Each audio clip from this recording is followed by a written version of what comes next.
Hello everyone, this is Eric. Welcome to our YouTube channel. Today we are going to summarize the book, The Power of Habit, by Charles Duhigg. So let's start. Introduction. How many times do you find yourself deciding to start working out more, begin eating healthier, or finally quitting cigarettes?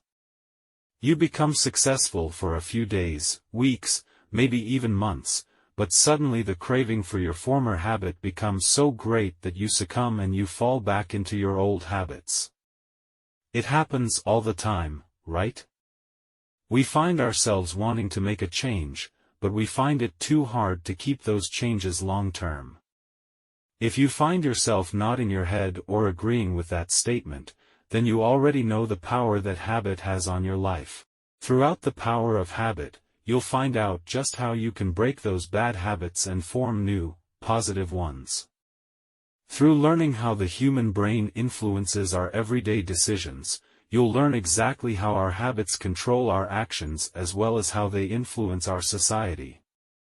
But, you'll soon be equipped with the knowledge to overcome the power of habit and adopt new ones that can lead to a positive, life-changing lifestyle. Chapter 1, The Habit Loop. Think about your morning routine. How do you begin your day?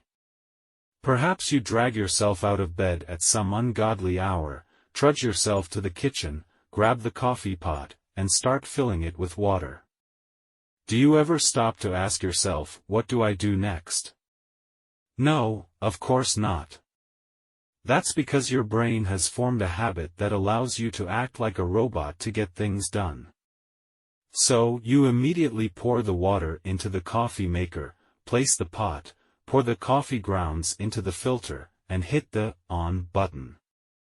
Of course, more sophisticated coffee makers run on a timer nowadays. But regardless of your routine, perhaps it's making your morning smoothie or grabbing your protein shake to head to the gym, you never have to stop and think about your next step.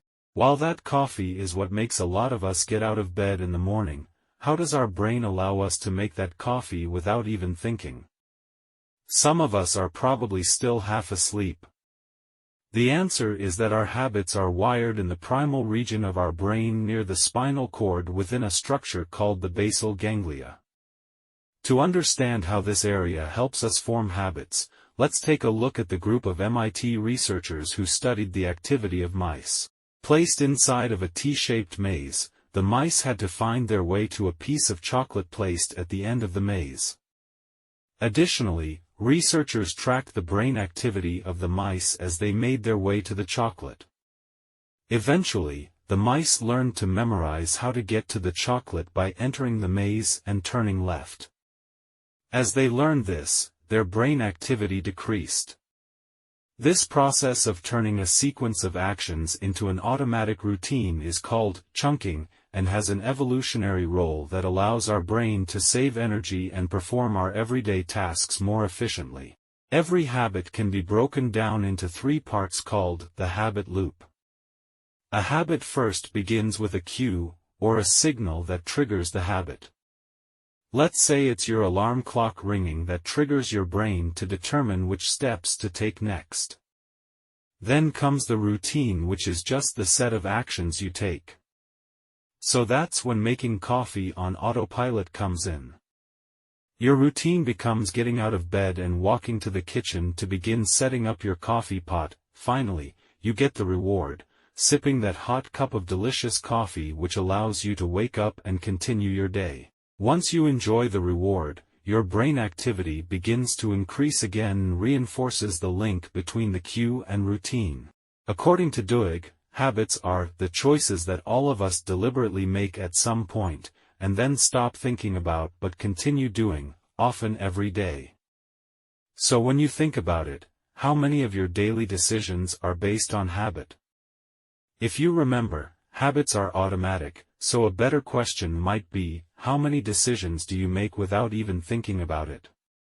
You'll soon realize that no less than 40% of choices are actually habits. Now it's time to learn how to harness the profound power of habit. Chapter 2, The Golden Rule of Habit Change. Morning and afternoon routines become an essential part of your life as you work your daily grind. For instance, You may have a specific coffee shop that you frequent every morning to get your daily caffeine fix. Maybe you have a routine of stopping by the gym every day after work. These routines eventually become habits, and while these habits are harmless and actually healthy, it shows just how easy it is to adopt unhealthy habits as well. Perhaps instead of stopping by that morning coffee shop, you stop by that morning McDonald's, and instead of ordering coffee, you order a sugary sweet tea and a sausage and egg biscuit. Once you realize you might be putting on weight due to your morning McDonald's fix, you'll see how increasingly hard it becomes to drive past your usual spot without stopping.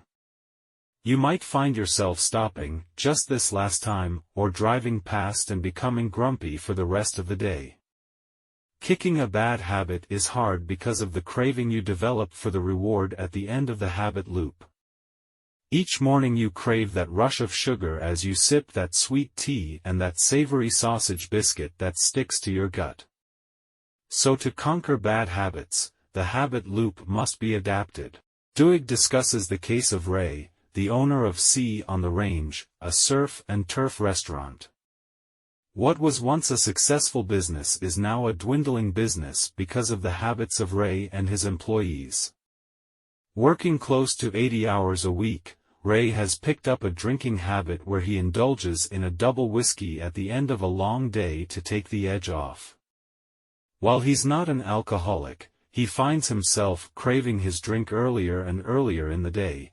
Sometimes he even indulges in a cold beer before the end of the day. His drinking habit has begun to affect not only his patients but also his profits.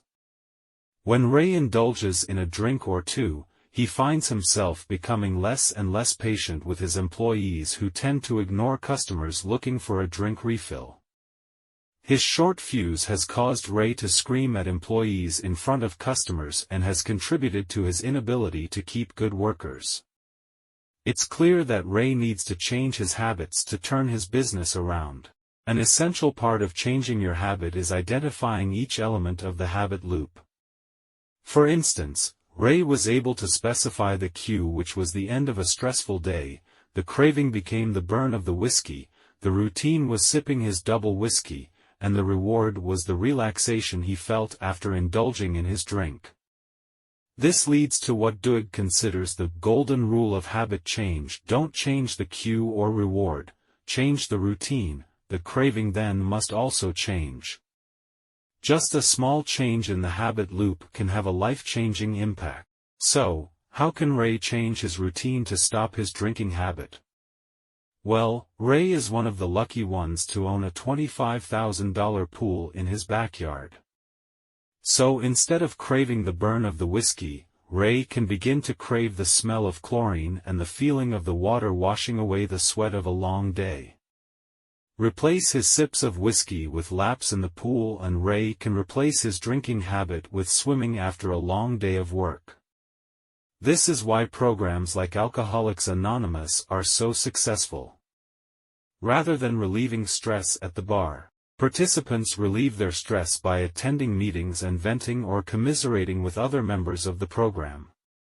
However, simply replacing a routine might not be enough. Duhigg advises people like Ray to focus on nurturing his new craving. If we dwell on the cravings that drive our routines, it will be easier to maintain our habits. Chapter 3: Adopting Keystone Habits.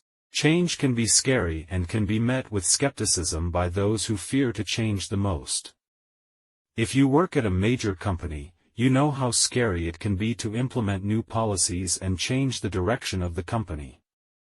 Typically, these new CEOs are initially met with skepticism as people question the direction the CEO is going, and Paul O'Neill experienced just that when he took over Alcoa in 1987, an aluminum company that had seen better days.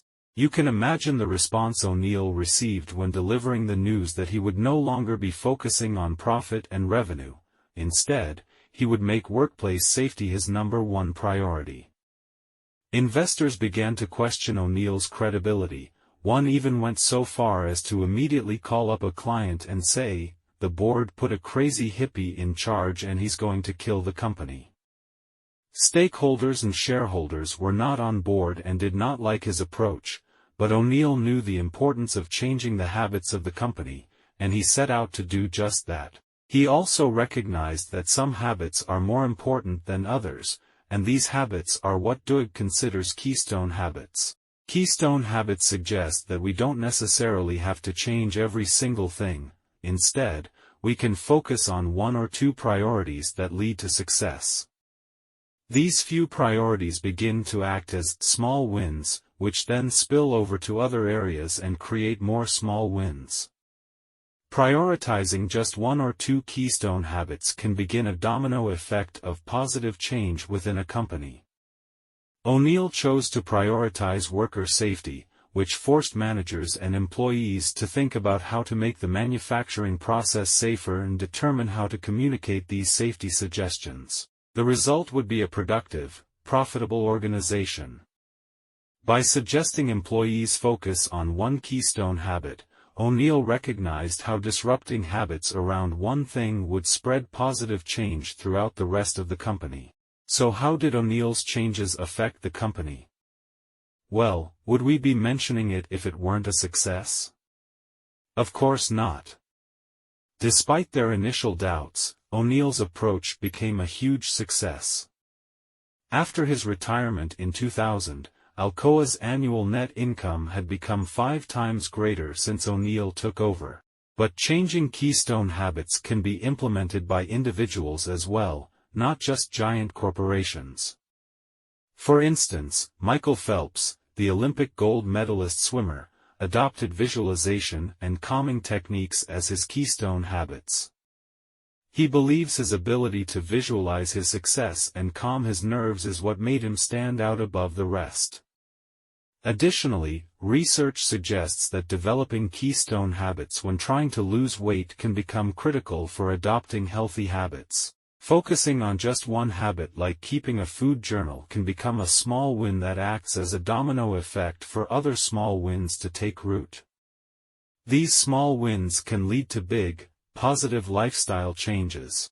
Chapter 4: The Significance of Willpower. Replacing bad habits with good ones all sounds good in theory. Sure, replace your whiskey with a swim. Replace your cigarette with a piece of gum. Replace your weekend television binge with an outdoor hike. It all sounds easy, but if you found yourself trying to quit smoking or lose weight, then you know how hard it is to adopt these new habits. That's because our willpower is essential in building important habits. Duhigg states that no other keystone habit is more important than willpower. In the 1960s, Stanford conducted a famous study that brought in a large number of 4-year-olds into a room, one by one. In the room was a table, and on that table was a yummy marshmallow that many 4-year-olds find hard to resist. The researchers gave each child a choice. Either eat the marshmallow or wait a few minutes and receive 2 marshmallows.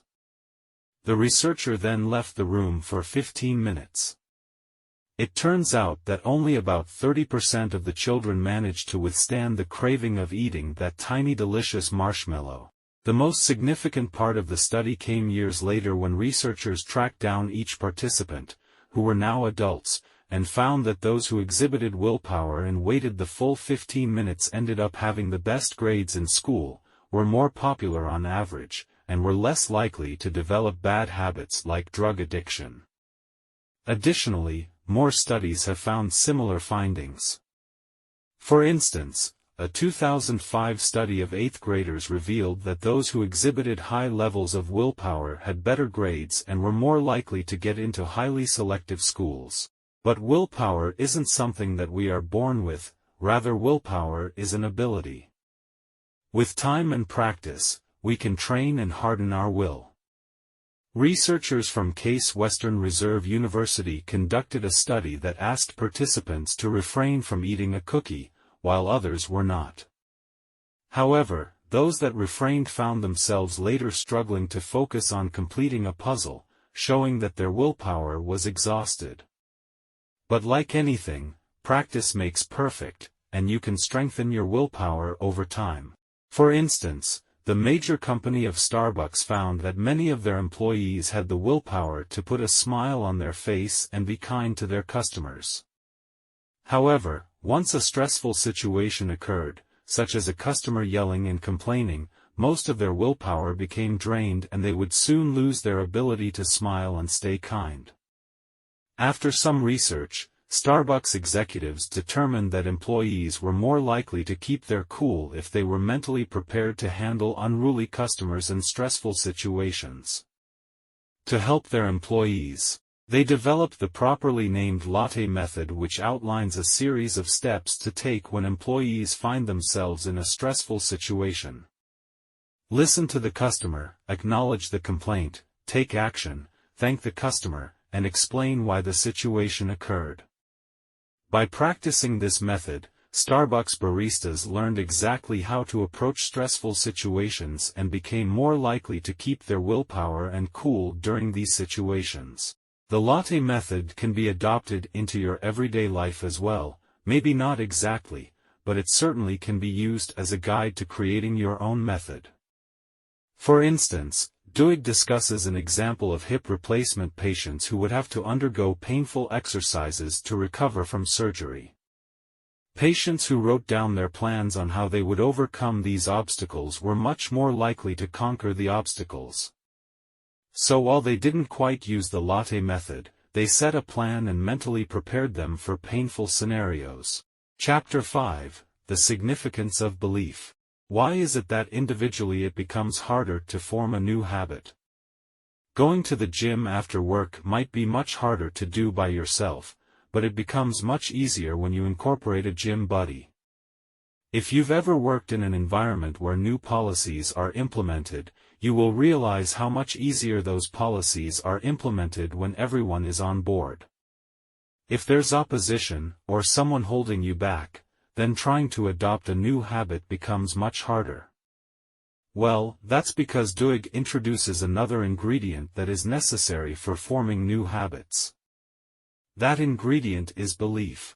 We discussed the group Alcoholics Anonymous in a previous chapter, and while replacing their habit of going to the bar to go to a group setting was successful, many needed more than just a habit replacement to see real change. Additionally, Alcohol Anonymous incorporates the belief of a higher power to help participants believe in something bigger than themselves that is rooting for their success. Not only is belief important, but Alcohol Anonymous has the advantage of a group setting, which Duhigg suggests is one of the main reasons participants see success. You see, people are more likely to believe in groups. For instance, let's go back to 1955 when a woman named Rosa Parks sparked a civil rights movement when she refused to give up her seat on a bus to a white man in Montgomery, Alabama. Many might be surprised to learn that Rosa Parks was not the first person to refuse to give up her seat, but why was she the one to spark such outrage and a year-long boycott? Well, one of the main reasons was that Rosa Parks was well known throughout her community and had an array of friends that she relied on. From being the secretary of the local NAACP chapter to involving herself in a youth organization at a neighborhood Lutheran church, she seemed to do it all and still find time to help local girls with their gorgeous, debutante gowns. She became so active in her community that her husband commented that she ate dinner at potlucks more than she ate dinner at home. But how does this relate to the idea of belief? Well, once Rosa Parks refused to give up her seat on the bus that day, her strong social ties influenced the people through peer pressure. It's not enough to just believe in a cause, there needs to be people who actively support that cause. When her network of friends and acquaintances began to participate, it became harder to opt out. However, once their participation began to fall off after some time, the final piece of the puzzle was set in motion, and that was Martin Luther King Jr.'s advocacy for nonviolent protests and asking participants to forgive their oppressors. The call to action formed new habits as people began to organize church meetings and peaceful protests. But most importantly, a group of people believed that change could happen. Willpower isn't enough to spark a change, belief that change can happen is equally important. Chapter 6: Habits become your responsibility. Once we recognize the need to change our habits, it becomes our responsibility to take the necessary steps to do so. To prove this point, Duhigg introduced two cases in which people were taken to court over mistakes they made that escalated due to their habits. The first one being Brian Thomas, who in 2008 strangled his wife to death after experiencing what scientists refer to as sleep terrors. Clearly distraught after realizing what he had done, Thomas immediately reported himself to the police where he awaited trial. During his trial, researchers proved that those who experience sleep terrors might get up during the night and act upon their impulses. However, during a sleep terror, all brain activity is shut down, which leaves only the primitive neurological regions active. During Thomas's sleep terror, he was in a state where he believed he was acting out against a criminal in the house. He believed he was strangling a burglar who was trying to attack his wife. His defense introduced in court was that when Thomas believed someone was harming his wife, it triggered an automatic response to protect her. In other words, Thomas was acting upon a habit. The second case that Duhigg introduces is that of Angie Bachman, who was sued by the casino company, Harrah's, for $500,000 for failing to pay her gambling debts. Bachman had already lost her house and $1 million inheritance due to her gambling problem. Knowing that Bachman had a gambling problem and had already declared bankruptcy, Harrah's continued to send her offers of free trips to the casino, which Bachman couldn't resist. These free stays at the hotel only exacerbated her gambling addiction, which made her feel good inside. So Bachman was simply acting upon a habit in which she used to argue her defense in court. So how did each trial end? Well, Thomas was acquitted of his charges, and many people, including the judge, expressed their sympathy for the grieving man. However, Bachman lost her case and became a victim of immense public scorn. While both argued their habits were the cause of their actions, why did only one end in a guilty verdict? Simply put, Bachman recognized her bad habit and she had the free will to change her behavior. Thomas did not, and his actions were a result of a tragic accident that occurred in his sleep. Bachman recognized that she had a gambling problem. She had already declared bankruptcy and blew through $1 million inheritance.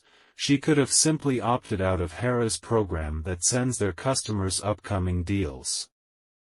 She could have taken the necessary steps to avoid seeing the enticing offers that Harrah's was giving her, whereas Thomas had no control over his actions. In the end, it's only up to you to change your habits. Chapter 7: Final Summary. We all adopt habits throughout our lives, both good and bad. Our routines become an unconscious habit that all follow the same three-step loop: cue, routine, reward.